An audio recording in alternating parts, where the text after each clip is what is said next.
बुलंद करे जेड़ा अल्लाह दे वलियां नाल प्यार करदा ना जेड़ा फकीरां नाल प्यार करदा है हाथ बुलंद करके बोले ना नज़रे करम मेरे करे सोने आवे साया नज़रे करम मेरे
लाले मावा दे चोले और ये वादा कि जेडी 25 तारीख मई की 25 नूं महफिल आ रही है मदीने का एक मुसाफिर इथों भेजागा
दोस्तों की आंखों में अश्क आए हुए हैं।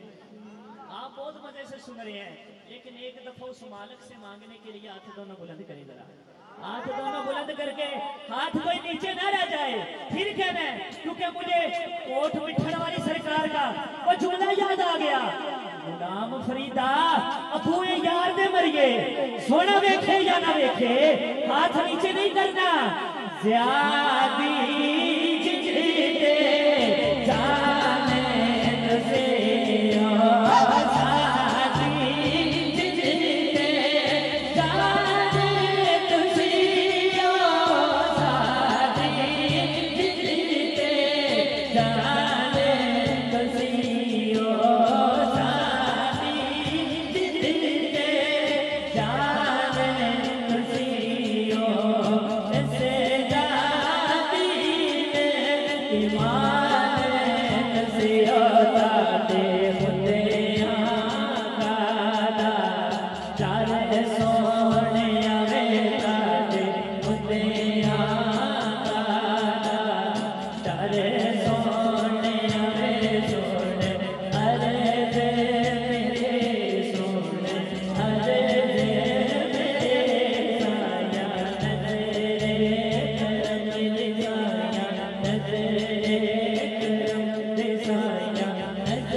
तो सैयदा की चादर तकदीर का वास्ता, उसकी खाली झोली बने ना।